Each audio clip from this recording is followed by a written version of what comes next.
Anita Among ankwasize ennaku bambi ng'afukamira okwegayirira President Museveni amusonyiwe. Ebya sipiika Anita Among munnanga ate si birungi. Ndabye akatambi wano ng'ali mu kufukaamirira munnanga ate Jenny Museveni. So ngenda kubeera nga mbikutuusaako so nga wali ebifa munnanga ate ku Bobi Wine maaso awo mu USA ngenda kubeera nga mbikutuusaako so nga ate wali munnanga ate ebya Honorable Nkeretanyi munnanga ate abataamutegeera nakati bakyatakula mitwe munnange ngenda kubeera nga mbikutuusaako ku statement gye yakola munnanga ate ku President Museveni.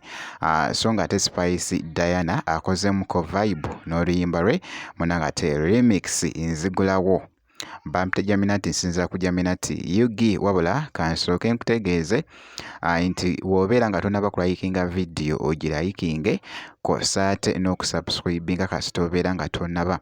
Ntandise munnanga ate n'ebya sipiika omukyala Anita Among munnanga ate si birungi nakamu wabula akatambi kano kageetinze nnyo munnanga ate vayiro actually ndowooza kansuka munnanga ate nkuzanyiremuko ebibadde ebitambula mu katambi kano ndyoke ate nkoze. Anita Among ankwasize ennaku bambi ng'afukamira okwegayirira President Museveni amusonyiwe nga video bw'olaba n'amwegayirira n'amugamba ye n'otanteekako yadde ku cabinet bambi mpulidde ennaku mukazi wattu.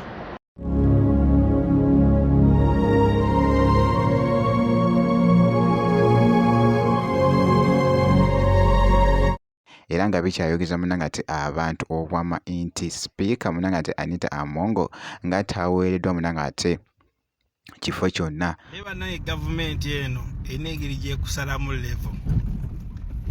Anite tebalina kafo nakamu ke bamuwadde. Tebamuwaddeyo kafo ka gundi oba kafo ka gundi. Tebalina kifo na kimu kibamuwadde. Bala abasajja bawa levo bannange. Nammere abadde pikkirerewe ng'amuleebeeta amutambulirako waati bamuwadde oba minisita.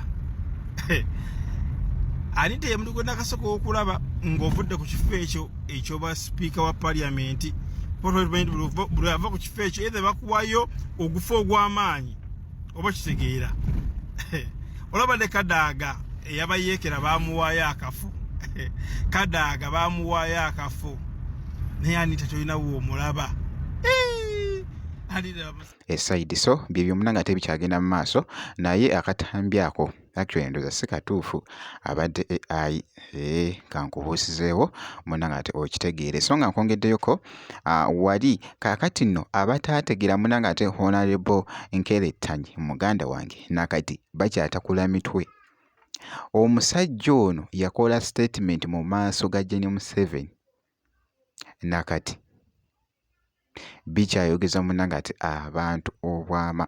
Akasajja ka kiruluta Nkeretanyi kagenze ne koogera byekayogedde gye kaabadde n'empulirayo abakatenda ono abagenda omutegeera bagenda beera batono kano kaabagezi bokka. Temutuyita basiru simanyi mutuyita bajega. Tosobola kubanga Robert Kyagulanyi Ssentamu ye pulezidenti wo nga ye mukulembezeewo ng'oli mubaka mulamba okuva mu National Unity Platform n'oyimirira mu maaso ga Museveni n'otandika n'ebigambo ebyo. Allow me first and foremost recognize and appreciate the President of the Republic of Uganda for his presence. Your Excellency, the President of the Republic of Uganda. Ekyo Museveni kyasingira ddala okwagala. Ebirala byonna tafaayo oba omuvuma oba omuliisa biki gwamanyi kubanga ne basemuju bino byonna babyogera dda naye ekisaawa zino ekimutuuzatuuza obufofofo kyekyo legitimacy ate naddala ng'oli mubaka okuva mu NUP maama tumanyi ky'omukoledde ate sisuubira nti nsobi. Bw'obanga oyagala muwa kitiibwa engeri gy'oli omukulembeze osobola omuyita General Yoweri Kaguta Museveni olwo oba omuwadde ekitiibwa ng'omukulembeze waffe bw'amuyita kubanga okimanyi bannayuganda tebamulondangako. Ekyo okimanyi. Akalulu ke twalimu tekaali kalulu yali military operation ensi yonna ekyogera. Byala forms tezifulumanga paka kati kyokka okutta omuzindaalo. Allow me to recognize the President of the Republic of Uganda ng'olina omukulembezeewo ye Robert Kyagulanyi Ssentamu. kati era tukulabe Zafulana ninkulabe ali kuguna omulembe omwagulanyi mbwera nkuleke ogende ng'oseka yitawo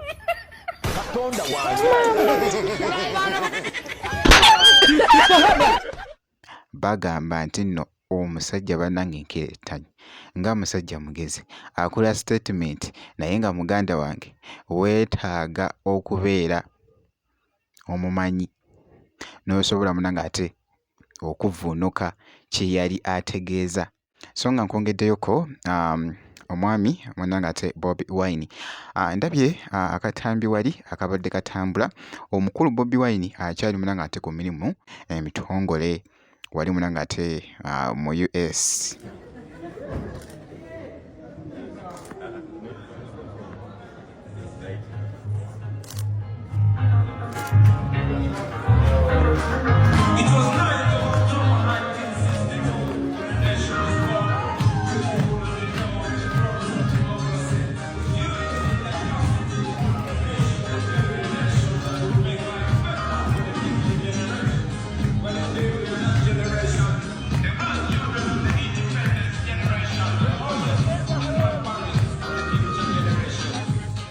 Era nga bwogezaako munange ate okulaba mu katambi ako ke mbadde ndaba akabadde katambula nga akyakwasaganya munange ate mirimu gye egyamutwaza munange ate emitala w'amayanja.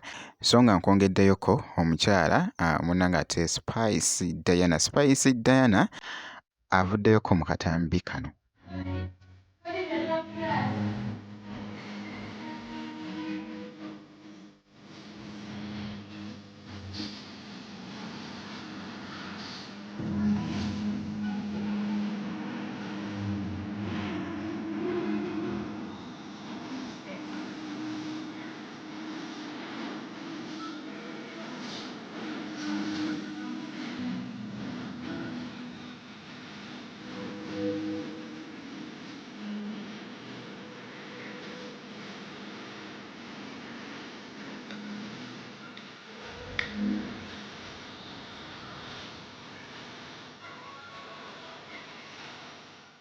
Yakoze remix ne Vinka naye muganda wange remix eno ekutte munange ate vibe. So abadde wano munange ate mukolamuko ka vibe wali wonna kwosa munange ate n'okubadde okuzina amazina muganda wange Spice Diana taggwayo.